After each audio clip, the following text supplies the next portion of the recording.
MLC Anantha Babu గారు అని చెప్పేసి ఆయన మీద ఒక వీడియో వచ్చిందండి. అది అంటే మహిళతో లైంగికంగా వేధించారు అటువంటి వీడియో. ఆంధ్రది కదా? ఆంధ్రదండి. అవును. అది ఏంటి సార్, మీరు అంటే ఒక రాజకీయ నాయకుడు ఆయన ఎమ్మెల్సీ ఉండి దువ్వాడ శ్రీనివాస్ ఒక ఆయనమో మా పెద్ద గొడవలండి ఎమ్మెల్సీ. అవునండి. ఇప్పుడు రాజకీయాలలో అవినీతి మోరల్స్ అవన్నీ పోయినాయి.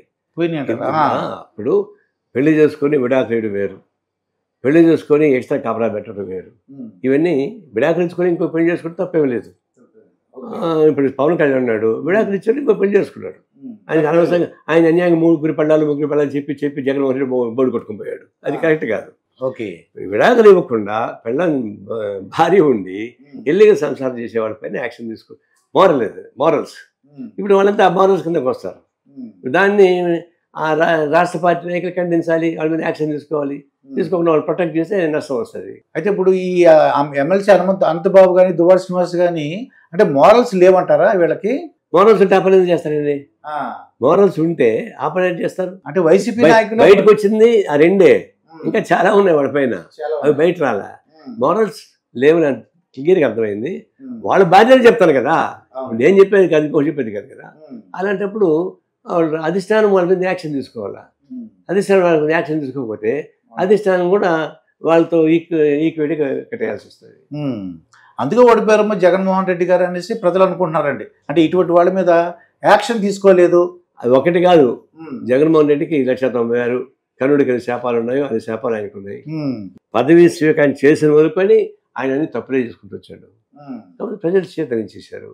అయితే 151 సీట్లు వచ్చినటువంటి జగన్కి భారతదేశంలో ఏ రాష్ట్రం కూడా ఇవ్వనంత పెద్ద ఎత్తున సంక్షేమ పథకాలు ఇచ్చినటువంటి జగన్మోహన్ రెడ్డికి కేవలం 11 సీట్లు అట్లా వస్తాయండి. కేవలం 11 సీట్లే. మరి అన్యాయంగా ఈ భారతదేశం ఎవరికే అంత గది పట్ల. ఒకసారి తమిళనాడు బట్టి జరిగింది ఒకటి, ఎంతమంది జరగలేదు, ఫస్ట్ టైం. దాన్ని బట్టి అర్థం దానికి ఎంత తప్పులు చేశాడు తెలిసిపోయింది. చెప్పాలంటే చాలా ఉన్నాయి. చెప్పాలంటే ఇప్పుడు పరిమితి టైంలో నేను చెప్పలేదంటే, ప్రమాణ స్వీకారం చేసిన మరుసటి రోజు ఎప్పుడైతే ప్రజాదర్బార్ను పగలగొట్టాడో అక్కడి నుంచి ఆయనకి సంధి చుట్టుకుంది. ఆయన చివరి దాకా కూడా అదే కంటిన్యూ చేసుకుంటూ వచ్చాడు. కాబట్టి ఆయన జనం వాళ్ళ కాలే. ఇంత సంక్షేమ పథకాలు పెద్ద ఎత్తి ఇస్తే కూడా ఓట్లు పడలేదు. ఓడిపోవడం ఇప్పుడు టీఆర్ఎస్ కూడా ఓడిపోయింది. వాళ్ళు కొన్ని సీట్లు వచ్చినాయి. అవునండి. మరి అంత అన్యాయంగా 11 సీట్లు రావడం ఏంటంటే 5 ఏళ్ళు పరిపాలన సాగించిన తర్వాత. దాన్ని బట్టి ఆమూలాగ్రం సర్వతోముఖంగా చేసేటువంటి తప్పులు ఆయనకి మెడ చుట్టుకుంది. అంటే మొత్తం ఆయన ఎందుకు తెలియదు అంటారు? అప్పుడు ఇంటెలిజెన్స్ వాళ్ళు ఉంటారు, తెలిసిన వాళ్ళు ఉంటారు, ఇలా చెప్తారు కదా. రాజకీయాలలో ఒకటే అహంభావం, అవినీతి, నియంతృత్వం, ఈ 3 ఉండేవాడు ఎవడు బాగుపడడు.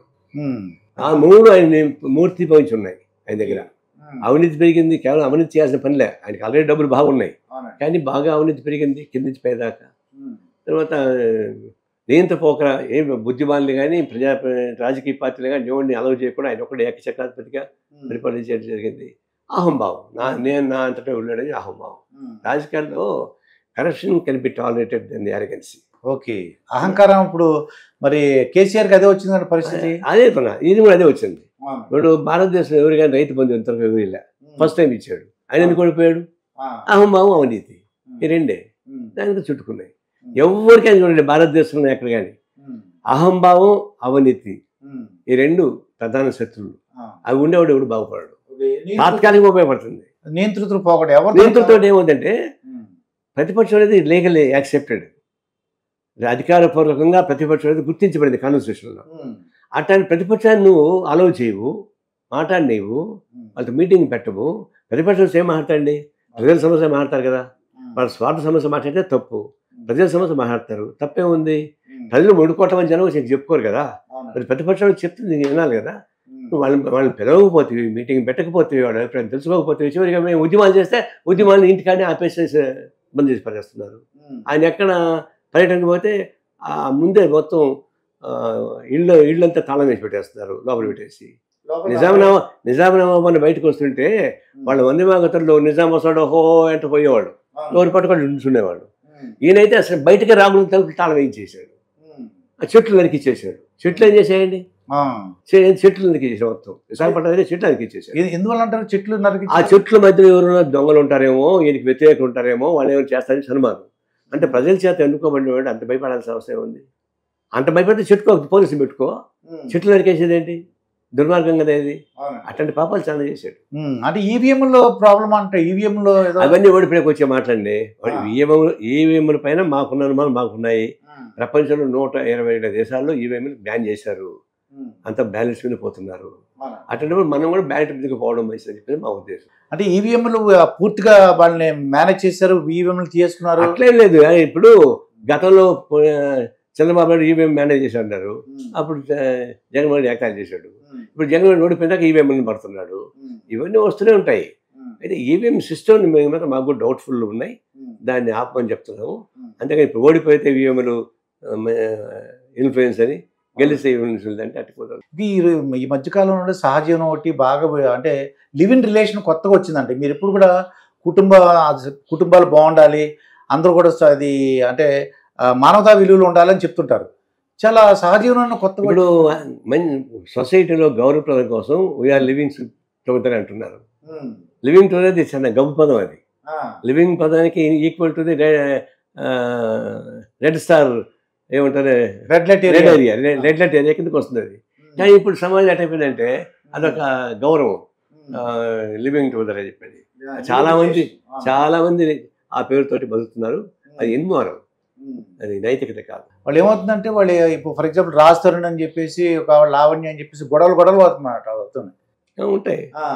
ఇప్పుడు భార్య పోయి పట్టుకొని కొడుతుంది, అని వీడిని కొడుతుంది, ఆమెను కొడుతుంది. ఏం చేయాలి మనం? సహజంగా భార్య అనేది ఒప్పుకోదు కదా, ఇంకొక ఉంటే వీలు కాదు కదా, అంగీకరిస్తుంది కదా. భర్త కూడా ఒప్పుకోడు, భార్య ఒప్పుకోదు. అట్లాంటప్పుడు జరిగినప్పుడు వస్తాయి గొడవలు. దాన్ని ఎవరికి వాళ్ళు నైతికతతోటి కట్ చేసుకోవాలి. ఇప్పుడు ఇదివరకు లేని విడాకుల సంస్కృతి ఎక్కువ పెరిగిపోయింది. ఎందువల్ల అంటారు? విడాకుల సంస్కృతి అంటే బాగా పెరిగిపోయింది. ఇదివరకు లేదు. ఒకప్పుడు స్త్రీలకు స్వాతంత్రం ఉండేది కాదు. భార్య భర్త ఏం చెప్తే అదే చేయాలి. భర్త మీద ఆధారపడినటువంటి ఒక సొసైటీ ఉండేది. అలాంటప్పుడు భర్త అదుపాత్రంలో భార్య ఉండేది. ఇప్పుడు ఎకనామిక్ రిలేషన్ వచ్చినాయి. ఆర్థిక సంస్కరణ వచ్చిన తర్వాత పిల్లలు చదువుకుంటున్నారు, ఆడవాళ్ళు చదువుకుంటున్నారు, ఉద్యోగాలు వస్తున్నాయి. గతంలో ఉద్యోగాలు వచ్చేవి కాదు ఆడవాళ్ళకి, ఇప్పుడు ఆడవాళ్ళకి ఉద్యోగాలు వస్తున్నాయి. చిన్న చిన్న వ్యాపారం చేసుకుంటున్నారు. కుటుంబంలో చిన్న చిన్న ఏం పని చేయకపోయినా చీరల వ్యాపారం చేసుకుంటున్నారు, ప్రొవిజన్ స్టోర్ పెట్టుకుంటారు. అందువల్ల సెల్ఫ్ ఆర్థికపరమైన వెసులుబాటు వచ్చిన తర్వాత వాళ్ళు కూడా సెల్ఫ్ రెస్పెక్ట్ వచ్చింది. ఇప్పుడు వాళ్ళకు కూడా సరే ఉంటుంది ఆలోచనలు. వాళ్ళ ఆలోచన గౌరవించాలి కదా. గౌరవించకపోయినప్పుడు ఎందుకు వెళ్ళిపోదాం పట్టు. నాకు ఆర్థిక స్వాతంత్రం వచ్చింది, నీకు ఎర్నింగ్ కెపాసిటీ ఉంది, నేను బతుకుంటా. అంతకుముందు ఏమిటది? ఆయన విడాకులు ఇచ్చేస్తే బతుకేంటి, నన్ను ఎవరు కాపాడతారు, నన్ను ఎవరు చేరదీస్తారు, ఎవరు చేరదీరేమో, ఇంట్లో వాళ్ళు చేరదీరు అని అవమానం పడి బయట నేను బతకలేను కాబట్టి సచ్చినట్టుగా ఏడ్చుకుంటూ పడి ఉండేవాళ్ళు. ఇప్పుడు అవసరం లేదు. బయటకు వస్తే వాళ్ళు ఆడవాళ్ళు కూడా కష్టపడితే పనిచేయడానికి అవకాశం ఉన్నాయి. గ్రామీణ ఉపాధి కూడా బతికిపోవచ్చండి. ఇప్పుడు పెన్షన్స్ వచ్చాయి. సింగిల్ లేడీకి పెన్షన్ వస్తుంది, విడోకే కాదు సింగిల్ లేడీ కూడా పెన్షన్ వస్తున్నాయి. అది ఇక్కడ అనేక రకాలుగా సదుపాయాలు వచ్చిన తర్వాత విడాకుల సంఖ్య పెరిగిన మాట వాస్తవం. అందు విడాకుల సంఖ్య పెరిగినంత మాత్రం సమాజ అనైతికం కాదు. వాళ్ళకు స్వేచ్ఛ కావాలి.